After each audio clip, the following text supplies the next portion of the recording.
যার মাথা থেকে মা বাবার ছায়া সরে যায় সে খুব তাড়াতাড়ি বুঝে যায় জীবন কতটা কঠিন। আপনজনের ব্যবহারও বদলে যায় মুহূর্তে। তবুও ভাগ্যের খেলা কখনো মানুষের হাতে থাকে না, কারণ আল্লাহ যার জন্য যা লিখে রেখেছেন ঠিক সময়ে তা তার কাছেই পৌঁছে যায়। বাগদাদের এক পুরনো মহল্লায়, যেখানে গলিগুলো ছিল সরু আর দেয়ালগুলো ছিল খুব উঁচু, সেখানে বাস করতেন এক দক্ষ তাঁতি। আল্লাহ তাকে দিয়েছিলেন এক সৎ ও দয়ালু স্ত্রী আর দুই কন্যা, রুবিনা ও হিনা। তাদের ঘর ছিল সুখ শান্তিতে ভরা। কিন্তু হঠাৎ একদিন শহরে মহামারী ছড়িয়ে পড়ল। তাঁতির প্রথম স্ত্রী এই দুনিয়া ছেড়ে চলে গেলেন। ঘর এলোমেলো হয়ে পড়ল। প্রতিবেশীরা সহানুভূতি দেখিয়ে তাঁতির দ্বিতীয় বিয়ে দিল, যেন ছোট মেয়েদের দেখাশোনার করার কেউ থাকে। এই দ্বিতীয় স্ত্রীর ঘরে জন্ম নিল আরেকটি কন্যা। তার নাম রাখা হলো সায়রা। কিন্তু নিয়তি যেন অন্য কিছুই ঠিক করে রেখেছিল।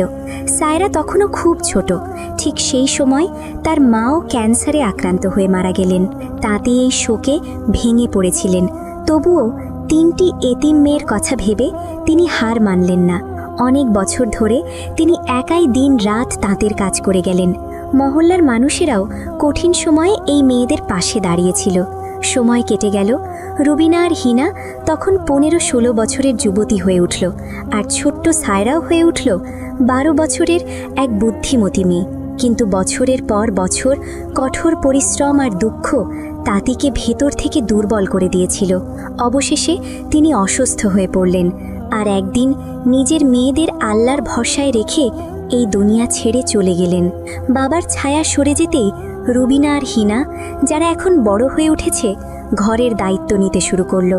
একদিন সকালে সায়রা তার বাবার খালি তাঁতের পাশে বসেছিল। তার চোখে ছিল গভীর দুঃখ। ঠিক তখন রুবিনা কঠিন কণ্ঠে তাকে ডাকল, সায়রা, আমরা আর প্রতিবেশীদের দয়ার উপর বাঁচতে পারবো না। তুমি বাবাকে কাজ করতে দেখেছ, আজ থেকে তুমি এই তাঁতে বসে কাপড় বুনবে, আর আমরা সেটা বাজারে গিয়ে বিক্রি করব। সায়রা কিছু বলল না। চুপচাপ থাকা তার অভ্যাস হয়ে গিয়েছিল, কারণ সে জানত সে কথা বললেও কিছুই বদলাবে না। এভাবেই শুরু হলো তার নতুন জীবন। প্রতিদিন ভোরে উঠে সে ঘর ঝাড়ু দিত, পানি আনত, রান্না করত, তারপর বসে পড়ত তাঁতের সামনে। তার আঙুল সুতোয় এমনভাবে চলত যেন নদীর পানি বয়ে যাচ্ছে, অবিরাম, অবিচ্ছিন্ন। সে রঙগুলোকে কাপড়ে এমনভাবে বুনত যেন জীবন্ত হয়ে উঠছে। এই দক্ষতা সে তার বাবাকে দেখে দেখে শিখেছিল। এখন তার কাজ বাবার থেকেও সূক্ষ্ম হয়ে উঠেছিল। যখন কাপড়ের একটি থান প্রস্তুত হতো, রুবিনা আর হিনা সেটি বাজারে নিয়ে গেল। ফিরে এসে বলতো কাপড়ে দাগ ছিল, তাই কেউ কিনতে চায়নি। শেষে এক দোকানদার দয়া করে অল্প দামে কিনেছে। সায়রা চুপচাপ শুনত, মাথা নিচু করে নিত, আর পরদিন আবার তাতে বসে যেত। সে ভাবত হয়তো সত্যিই তার কাজে কোনো ত্রুটি আছে। তাই সে আরও বেশি মনোযোগ দিয়ে কাজ করতে শুরু করলো। আরও যত্ন নিয়ে রং বেছে নিত, আরও নিখুঁতভাবে সুতো বুনত। এভাবেই দিন কেটে যাচ্ছিল। একদিন হঠাৎ করেই দুই বোন অসুস্থ হয়ে পড়ল। রুবিনায় হিনা বিছানায় শুয়ে কষ্টে কাঁদতে লাগলো। বারবার ডাকতে লাগলো, সায়রা, একটু পানি দাও। সায়রা এক মুহূর্তেও দেরি করল না। সে তাদের মাথায় পানি দিল, ওষুধ দিল, আর সারা রাত জেগে তাদের সেবা করতে লাগলো। সকালে তাদের অবস্থা কিছুটা ভালো হলে হিনা ধীরে বলল, কাপড়ের থান প্রস্তুত আছে, কাউকে না কাউকে বাজারে নিয়ে যেতে হবে। রুবিনা সায়রার দিকে তাকিয়ে জিজ্ঞেস করল, তুমি কি যেতে পারবে? এই কথা শুনে সায়রার হৃদয় এক মুহূর্তের জন্য আনন্দে ধক করে উঠল। সে প্রথমবারের মতো বাজারে যেতে পারবে, নিজের চোখে পৃথিবী দেখতে পারবে। তবুও সে শান্তভাবে বলল, জি, আমি যেতে পারবো। হিনা কাপড়ের থানটি তার হাতে তুলে দিল আর কঠোরভাবে বলল, যে দাম পাবি বিক্রি করে ফেলবি, আর সঙ্গে সঙ্গে ফিরে আসবে। ঘরে অনেক কাজ পড়ে আছে। সায়রা থানটি মাথায় তুলে প্রথমবারের মতো নিজের ঘর থেকে বাইরে বেরিয়ে এলো। বাজারের গলিগুলো সায়রার কাছে এক নতুন জগতের মতো লাগছিল। চারিদিকে শব্দ, মশলার সুগন্ধ, রঙিন কাপড়ের শাড়ি, মানুষজন আসছে যাচ্ছে, দোকানগুলো আলোয় ঝলমল করছে। সে ধীরে ধীরে হাঁটছিল, সব কিছু বিস্ময়ে দেখছিল। অবশেষে সে কাপড়ের বাজারে পৌঁছলো। আর ঠিক তখনই এক অদ্ভুত ঘটনা ঘটল। এক দোকানদার তার হাতে থাকা থান দেখে চিৎকার করে উঠল, এই মেয়ে, এই কাপড়টা আমাকে দেখাও, আমি কিনতে চাই। সে থামতেই আরেক দোকানদার এগিয়ে এসে বলল, না, আগে আমাকে দাও, আমি বেশি দাম দেব। সায়রা বিস্ময়ে স্থির হয়ে গেল। তার মনে প্রশ্ন জাগলো, এটা কি হচ্ছে? তার দুই বোন তো সবসময় বলতো তোর বোনা কাপড় কেউ কিনতেই চায় না। সে ধীরে ধীরে সামনে এগিয়ে গেল। আরও কয়েকজন দোকানদার তার কাপড় দেখতে চাইল। কেউ হাতে নিয়ে পরীক্ষা করলো, কেউ আলোয় ধরে উল্টে পাল্টে দেখল। প্রত্যেকেই তার কাজের প্রশংসা করতে লাগলো। এটা তো অসাধারণ, এমন বুনন অনেক দিন দেখিনি। সায়রার বুকের ভেতরটা কেঁপে উঠল। এবার সে বুঝে গেল তার কাজে কোনো ত্রুটি ছিল না, বরং তার বোনা কাপড় বাজারের সেরা কাপড়গুলোর মধ্যেই একটি। আসল সত্য ছিল তার বোনেরা বেশি টাকা নিজেরা রেখে দিত আর তাকে কম দামের কথা বলতো। কিন্তু সায়রা না রাগ করলো না কাঁদলো। সে চুপচাপ সেই দোকানদারের কাছে কাপড় বিক্রি করলো যে সবচেয়ে বেশি দাম দিল। তারপর সে ঘরের জন্য খাবার দাবার কিনলো, অসুস্থ বোনেদের জন্য হাকিমের কাছ থেকে ওষুধ নিল। এসবের পরেও তার কাছে কিছু টাকা বেঁচে গেল। ফেরার পথে সে এক সোনার দোকানের সামনে দিয়ে যাচ্ছিল। কাঁচের ভেতর নানান রকম গয়না ঝলমল করছিল। হঠাৎ তার চোখ আটকে গেল একটি হাড়ের ওপর। এটি ছিল সোনার, সূক্ষ্ম কারুকাজে তৈরি, যেন সূর্যের আলো গলে সুতোয় গাঁথা হয়েছে। সে মুগ্ধ হয়ে তাকিয়ে রইল। ধীরে জিজ্ঞেস করলো, এর দাম কত? দাম ছিল অনেক বেশি। সে আরেকবার হাড়টির দিকে তাকালো, তারপর ধীরে ধীরে সেখান থেকে চলে গেল। কিছু দূর এগিয়ে সে দেখল এক গলির কোণে এক বৃদ্ধা বসে আছেন। তার সামনে রাখা আছে মাটির অনেকগুলো কলস, ছোট বড় নানা রঙের। বৃদ্ধা সায়রাকে দেখে মৃদু হাসলেন। তার হাসিতে ছিল অদ্ভুত মমতা আর শান্তি।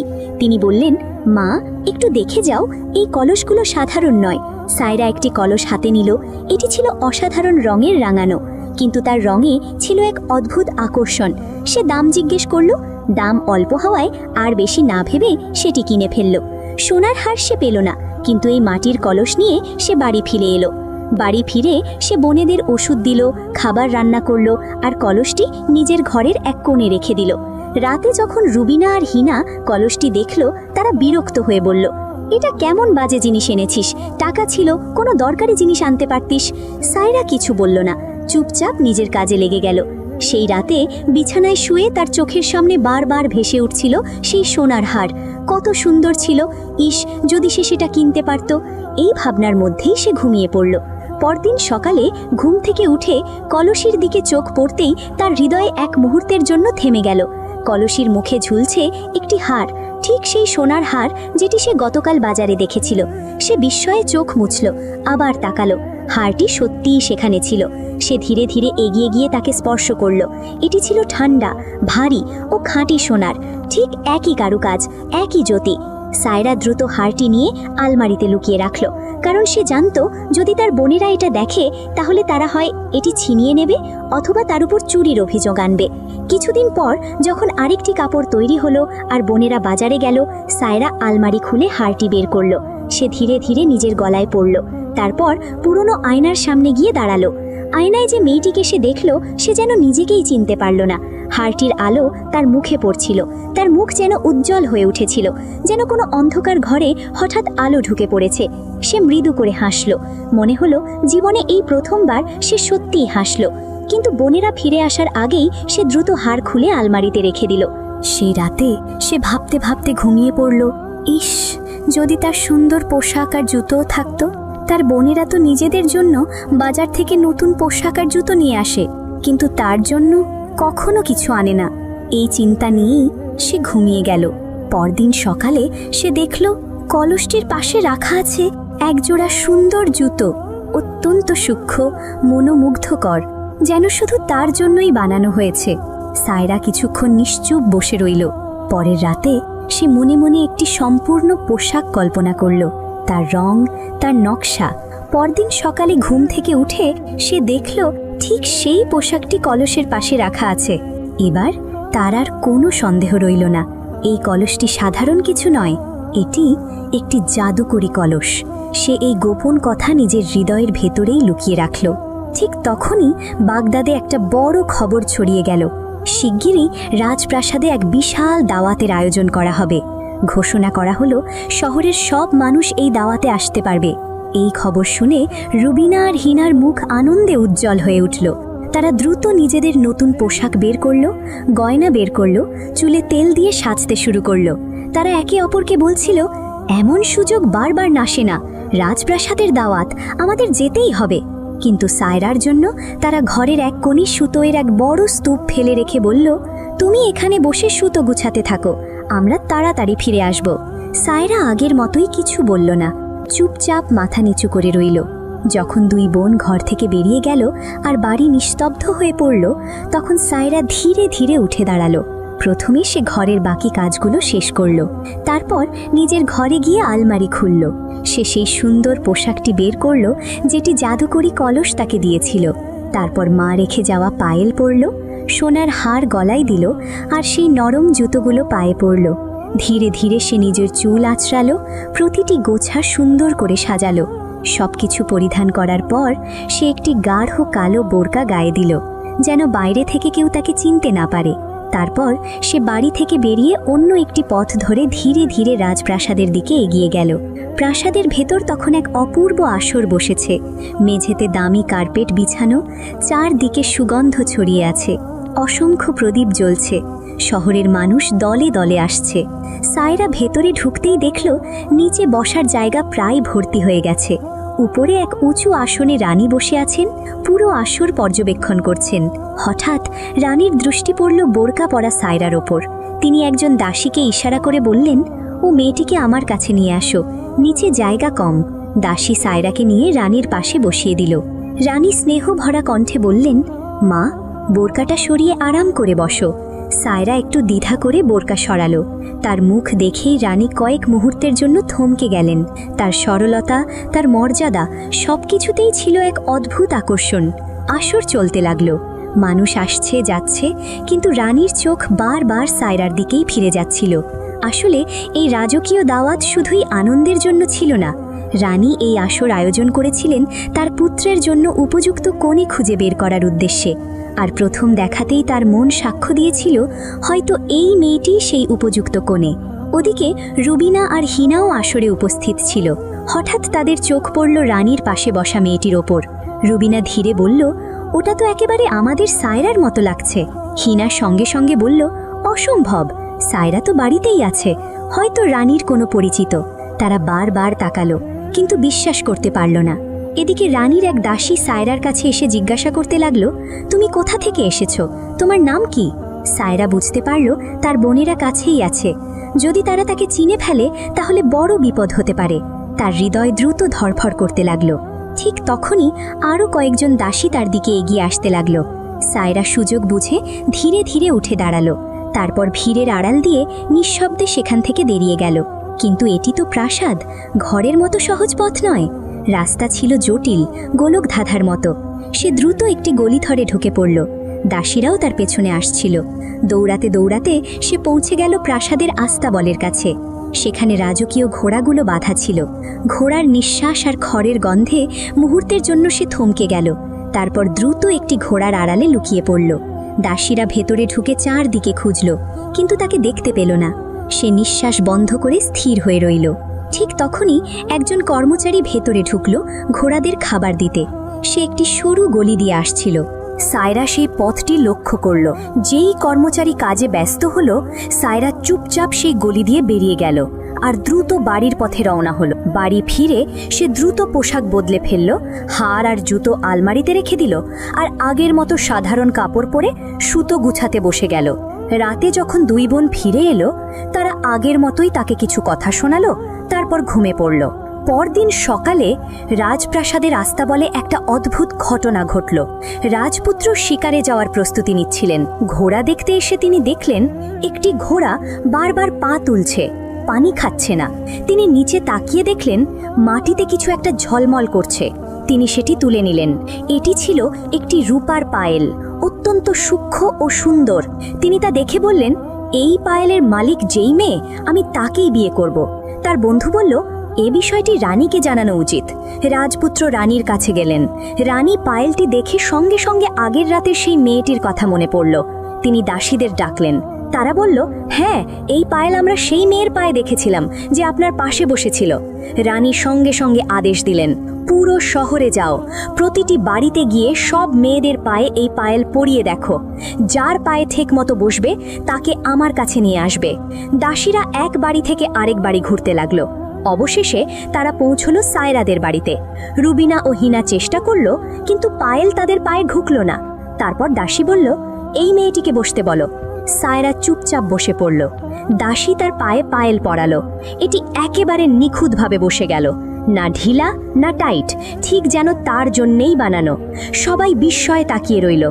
দাসী জিজ্ঞেস করল, এর আরেকটা জোড়া কি তোমার কাছে আছে? সায়রা ভেতরে গিয়ে আলমারি থেকে অন্য পায়েলটি নিয়ে এলো। সব কিছু পরিষ্কার হয়ে গেল। সায়রাকে রাজপ্রাসাদে নিয়ে যাওয়া হলো। তাকে রাজকীয় পোশাকে সাজানো হলো, তার চুল ঠিক করা হলো, আর গলায় সেই সোনার হার পরানো হলো। রানীর সামনে আসতেই তিনি নিশ্চিত হলেন এই মেয়েটিই সেই যাকে তিনি খুঁজছিলেন। তিনি ঘোষণা দিলেন, এই মেয়ের সঙ্গেই রাজপুত্রের বিয়ে হবে। এই খবর শুনে রুবিনা ও হিনার মনে হিংসার আগুন জ্বলে উঠল। তারা এক জাদুকরীর কাছে গিয়ে একটি জাদুর চুলের ক্লিপ নিয়ে এলো। পরদিন তারা ভালোবাসার ভান করে সায়রার কাছে এলো। এসো, আমরা তোমাকে সাজিয়ে দিই। সরল সায়রা কিচ্ছু বুঝতে পারল না। তারা চুপি চুপি তার মাথায় সেই জাদুর ক্লিপ ঢুকিয়ে দিল। মুহূর্তেই সায়রা একটি সাদা পাখিয়ে পরিণত হয়ে উড়ে গেল। কিছুক্ষণ পর সায়রাকে খুঁজে না পাওয়ায় প্রাসাদে হইচই পড়ে গেল। রুবিনা মিথ্যা বলে রানীকে বোঝালো সে এমনই, প্রায়ই হঠাৎ উধাও হয়ে যায়। রানী দুঃখ পেলেন। রাজপুত্রও গভীর চিন্তায় পড়ে গেলেন। কিন্তু একদিন একটি সাদা পাখি এসে রাজপুত্রের জানালায় বসল। তিনি হাত বাড়াতেই পাখিটি তার হাতে বসে পড়ল। তিনি তার মাথায় হাত বোলাতে গিয়ে একটা শক্ত বস্তু অনুভব করলেন। তিনি সেটি খুলে ফেললেন। এটি ছিল সেই জাদুর ক্লিপ। সঙ্গে সঙ্গে পাখিটি আবার সায়রার রূপ নিল। সায়রা শান্ত কণ্ঠে সব সত্য বলে দিল। রাজপুত্র তাকে নিয়ে রানীর কাছে গেল। রানী রাগে শাস্তি দিতে চাইলেন, কিন্তু সায়রা এগিয়ে এসে বলল, মা, ওরা আমার বোন, দয়া করে ওদের ক্ষমা করে দিন। এক মুহূর্ত নীরবতা। অবশেষে তাদের প্রাণ রক্ষা করা হলো, তবে প্রাসাদ থেকে বের করে দেওয়া হলো। তারপর ধুমধামের সঙ্গে সায়রা ও রাজপুত্রের বিয়ে সম্পন্ন হলো। সায়রা সেই জাদুকরি কলসটিও সঙ্গে নিয়ে এলো, কিন্তু ক্ষমতা আর সম্পদ পাওয়ার পরও সে একটুও বদলায়নি। সে আগের মতোই রইল। মানুষের উপকার করেছে, গরিবদের পাশে দাঁড়িয়েছে, আর ধীরে ধীরে তার দয়া, ন্যায় আর উদারতার গল্প ছড়িয়ে পড়ল পুরো বাগদাদ জুড়ে। মনে রাখবেন, মানুষ আপনাকে অবহেলা করতে পারে, ঠকাতে পারে, কিন্তু আল্লাহ কখনো কারো হক নষ্ট করেন না। যে চুপচাপ কষ্ট সহ্য করে, একদিন আল্লাহ তাকেই এমন সম্মান দেন যা কেউ কল্পনা করতে পারে না।